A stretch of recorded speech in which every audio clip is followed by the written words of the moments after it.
My name is Brooke Newell, and I am here on 88.9 The Bridge. You just heard Heavy Hearts by SYML, and today I'm here with Brian Fennell, otherwise known as SYML, a local musician from Issaquah, Washington, and his musical collaborator and album co-producer, Brian Eichelberger, who, coincidentally, also attended Mercer Island High School as a DJ at this very radio station. They both did, actually. SYML has put out 3 albums, with his third being Nobody Lives Here, which was released on April 4th. He has performed worldwide, including in London, Belgium, and Paris, and will be playing at Easy Street Records in West Seattle on Saturday, April 12th for National Record Store Day. Today we will discuss his new album and his journey to get here. Thank you both so much for joining me today. Thank you for having us. Yeah, so good to be here with you. Is it just crazy to be back in your old high school? It is weird. It's like something that feels insanely big and small at the same time, where when we walked in today, I remembered the smell and the sort of appearance, but like I was kind of telling you, like your brain changes your memory of a place. And so it feels very familiar, but also like super alien. I don't know. What about you, Brian? Yeah, for me, it kind of, we're just walking in the building, it started opening up memories that I realized I have sort of sealed away for a few years. So it feels really special to be here. Yeah. Thanks for having us. I have some questions for both of you today, so let's get started. So, SYML, when did you first know you wanted to make music? And after you decided to pursue music, what did the process look like to start producing songs and launching your career? Yeah, I didn't think, I knew I wanted to be involved in music at some level, but some of the biggest mentors in my life, were both here and then on in university were my music teachers. And so I wanted to be a music teacher, and that's what I studied in school. And it wasn't until kind of in university that I started writing songs and choosing that as a path instead of education. But Brian was actually the impetus for me being in the studio and learning about production, learning about writing songs, because he started a bit earlier than I did. So yeah, we were friends growing up through elementary school and high school. But yeah, I took the turn to the music industry side of things after graduation. Nice. Yeah. Brian, what about you? Yeah, I remember in my high school years getting really interested in both songwriting and music production. And part of that led me to actually be a DJ here at KMIH. So I got to be a DJ here. I think it was maybe my sophomore and junior years that I got to do that. Yeah. And then, I started hanging around a recording studio in high school. And once I started recording music, I really knew that was something that I wanted to do. Nice. And I got to start recording my own music. And then as Brian started writing stuff, we started recording his stuff together. So we've been working together and getting to do that since we were teenagers. Wow. So, yeah. Yeah, it's crazy how you can start off thinking you're going to do one thing and then do something. Switch it up. Not entirely different, but definitely something else that you didn't think you were going to do. So where does the name SYML come from? Yeah, I always preface this by saying when I started writing songs for SYML as a project, didn't have a name yet. So it was mostly just kind of bedroom production stuff. Mm-hmm. And I thought I was just kind of stay in the bedroom and do hopefully music for film and TV. But then once it sort of got momentum, I had to pick a name. Picked SYML because it is a Welsh word that means simple.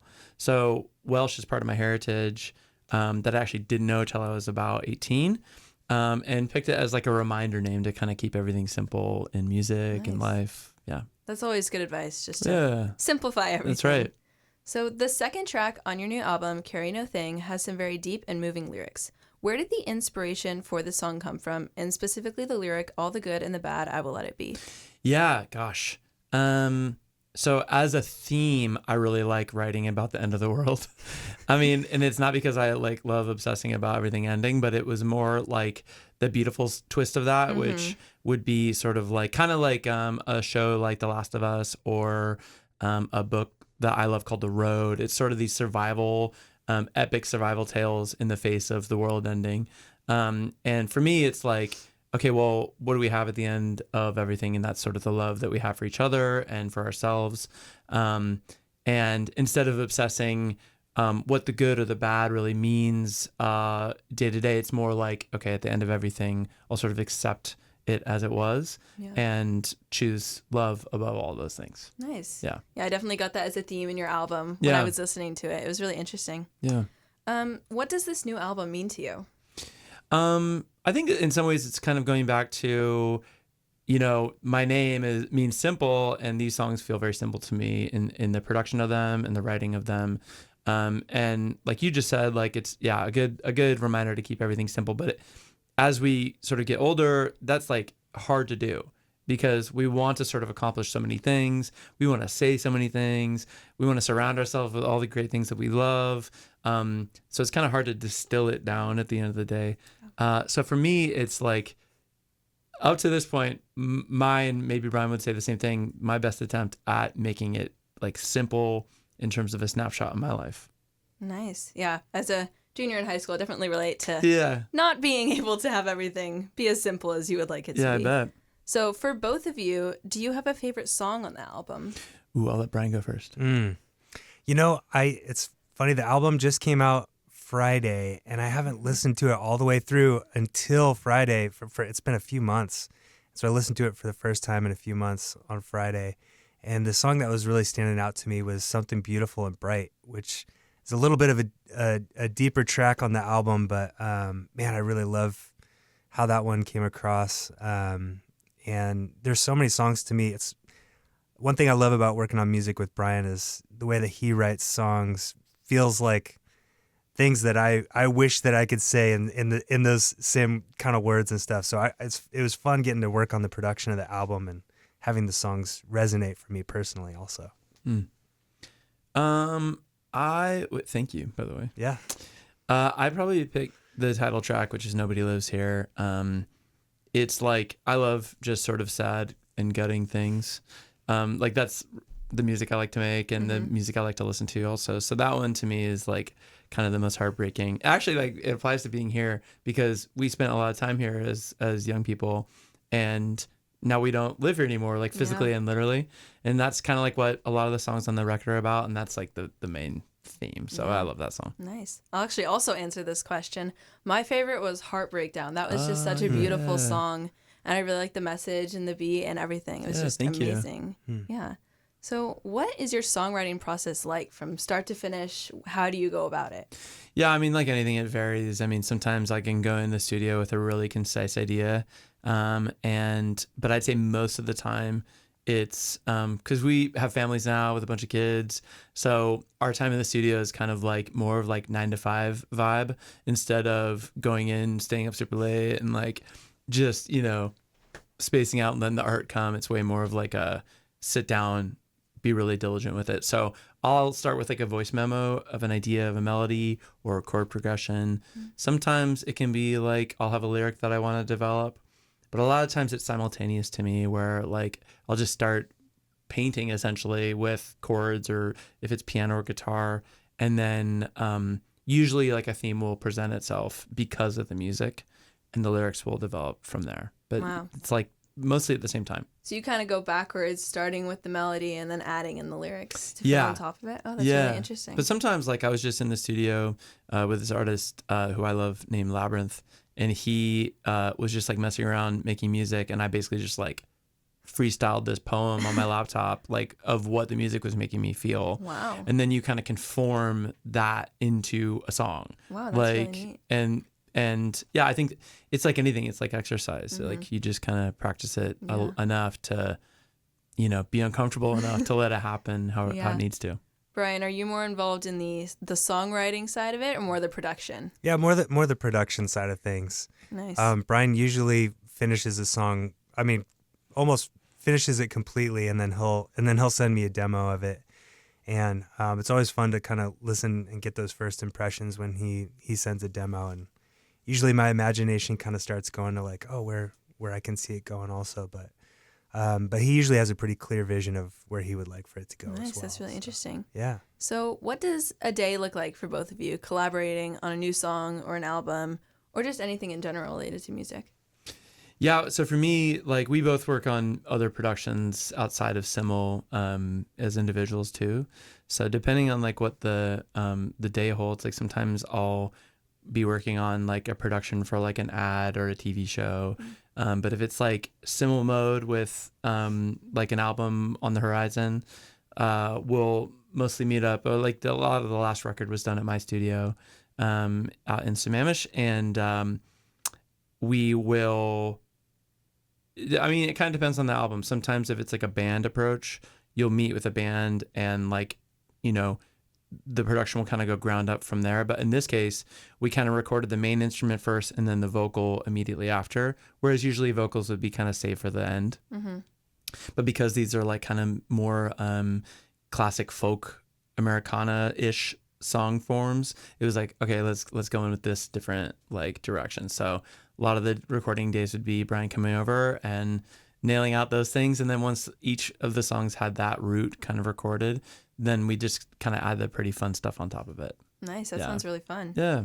Brian, what about you? Yeah. Anything else specific to add? Yeah, I mean, Brian mentioned a little earlier, but we kind of worked on this during kind of normal 9 to 5 hours, and each of us have families. So yeah, those days that we were working on that record, I'd wake up in the morning and, you know, help get my kids off to school and that sort of thing, and then I'd drive over to Brian's place and we'd work, and then he'd go pick up his kids from school. So it definitely felt like a very like just a part of our normal lives. Like we didn't escape in the woods for a couple months and work on it. It was like we were plugging away at it kind of day in and day out for a couple months when that time was happening. So yeah, it was cool to have it feel like these songs are some really huge concepts, but it all just was like happening in the midst of normal life. Nice. Yeah. Fitting it into where you can. Yeah, absolutely.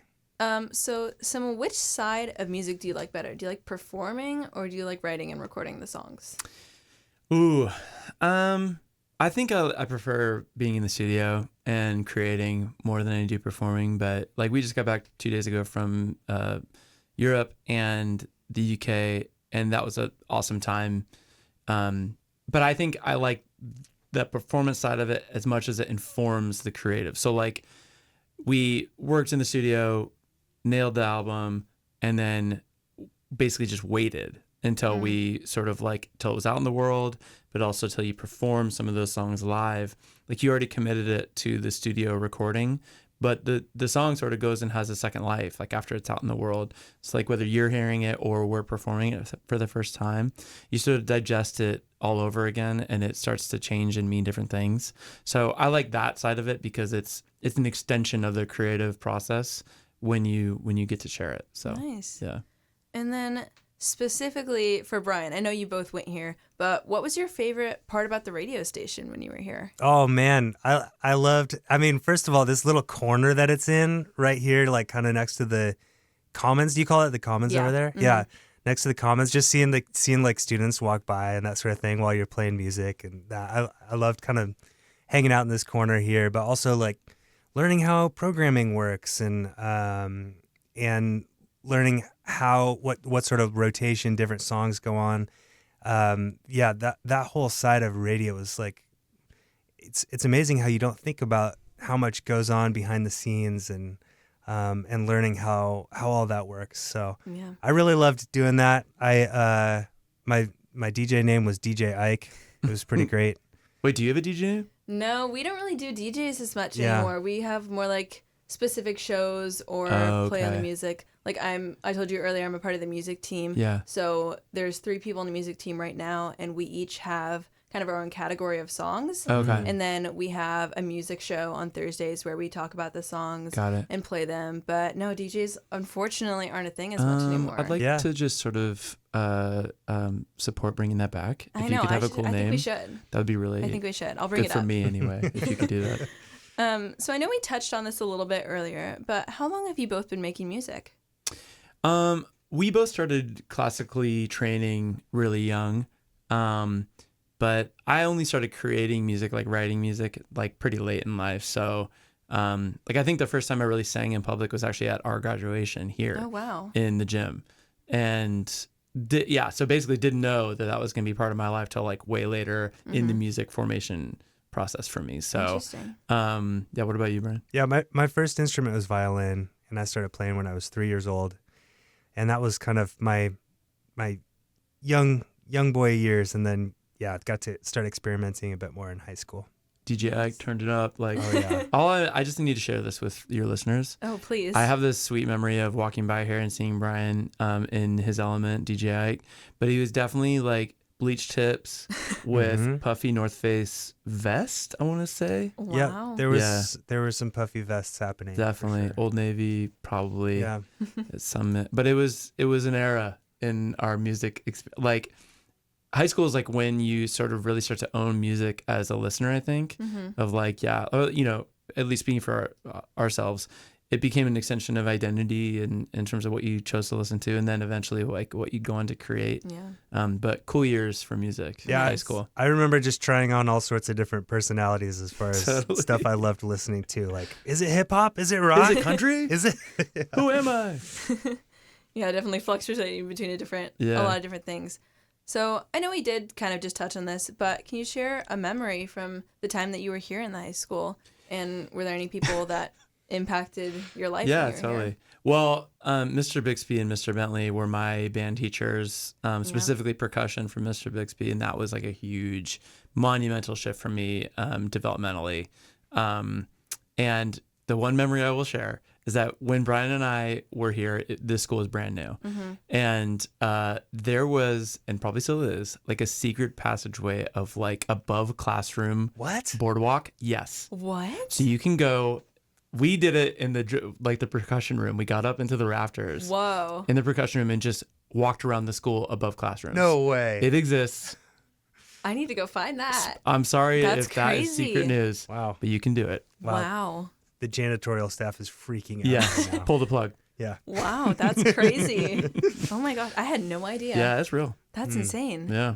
Brian, what about you? Oh man. Oh, so many wild memories. Yeah, flooding back. I do remember Brian and I were in an English class together in our senior year, and it was sort of two teachers, 2 hours class together. And man, that was just one of my favorite classes that I had while I was here. And I remember it just really sparked my imagination about like philosophy and sort of meaning and purpose.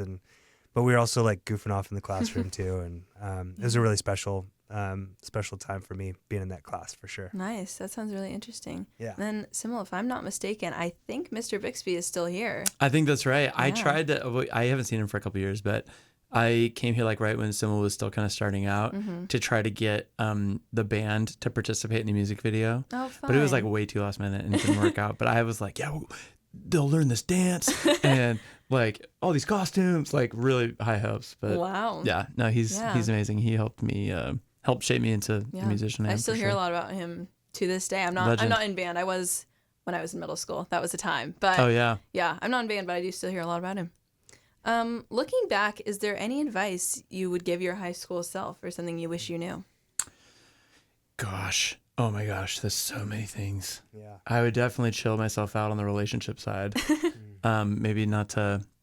I think. I mean, a lot of my songs probably are in relation to this in some way of in terms of like I was like always in a relationship, and I'd probably tell myself to maybe pump the brakes there, and that I should probably like dive into knowing myself a bit better than relying on like having a partner. That's among many things what I would tell my former self. Nice. That's Brian? cool. I mean, it's funny thinking about that question. I have a teenage daughter. My daughter's a sophomore in high school. And I've got a couple kids that are teenagers, and something I'm just amazed about in seeing in y'all's generation is I just feel like there's so much more poise and sort of awareness about self and community, and I'm really impressed and inspired by that a lot. And I know that's, you know, just generally speaking, that's something that's been really inspirational for me seeing in your generation. But man, if I could go back and tell myself something, it would be don't be afraid to fail. That's always That's a good good one. advice. Yeah, I agree. I think everyone has to go through those hard things before they can get to the things that life is really all about. Absolutely. Speaking of high school, do you have any questions or advice for me as a current high school student? Oh my gosh. Well, you carry yourself very well. And Thank you. I'm excited for whatever it is you end up doing, whether it's in entertainment or media or, I mean, so much of life is like communicating with people and saying what you want through that, but also listening to other people and hearing what they might need or want. Yeah. So I think regardless of what you end up doing, like communication is key. Yeah. So I think radio has definitely helped me. It's built in. do Yeah. that. It's all communication. I'm also in the marketing program. We do a lot of presentations and things like that. So I think that's really something that I will carry with me throughout high school. Yeah, definitely. And beyond that. That's cool. Yeah. You're doing I love great. that. Thank you. Yeah, it's been awesome getting to be with you and thank chat you. with you today. Yeah, So everyone in the radio program is great. So it's been Cool. really fun. Yeah. Cool. So what's next? Oh my gosh, what is next? Every time you finish an album, it's a little bit like, oh, what do I do now? But been doing it long enough to kind of already be jumping into the next thing creatively and be focused on that. But also, like, I mean, I guess this ties in a little bit to what we've been talking about, but your job isn't you, you know? And I think it's easy in music to be like, oh my gosh, yeah, this is like purely, and this is actually, I know we're about to listen to another song, and that's like literally what this is about, is the song's called Careful, and it's about, you know, I think as we get older, and whether it's like if you want a partner or a family, or you want to make your job the thing or whatever, it's like, man, what does define you as an individual? And it's so easy to compare ourselves to other people. And that sounds cheesy to be, because you're kind of told that growing up. It's like, don't compare yourself. Like, you're an individual, you're special. And you sort of are on this collision course as we get older to be like, well, who am I? Like, am I this person? I want to model myself after this person, either as a career or as a friend or as an individual or partner or whatever. But the reality, I think, is like, you know, don't compare yourself, because you're an individual and only you kind of know what you want and what will make you happy, and to not be afraid to like change and welcome that as you discover who you are. So yeah, that was a bit of a ramble, but No, it was great. As always, I think it's always good advice to hear is that, you know, you're your own unique person. You need to do what's right for you. I exactly. think that's always great. Is there anything else you want listeners to know before we wrap up? I think I just kind of gave my little preach moment there. So Brian, do you have anything? Man, I'm proud to be an Islander. Oh yeah. Go and Islanders. it's so special to get to be here with you today. And I'm just excited for people to get to dig into the album. And I think it is an album that kind of keeps unfolding as you listen to it more and more. So thanks for the opportunity to get to share the music, and hope that whoever's listening gets to continue to enjoy listening. Of course. Well, thank you so much for joining me today. It was a great interview. And you were listening to an interview with musician Brian Fennell, also known as SYML, and Brian Eichelberger, his musical collaborator. You can hear more from SYML at Easy Street Records in West Seattle on April 12th, which is National Record Day. This has been Brooke for 88.9 The Bridge, and now another song from SYML, which is Careful.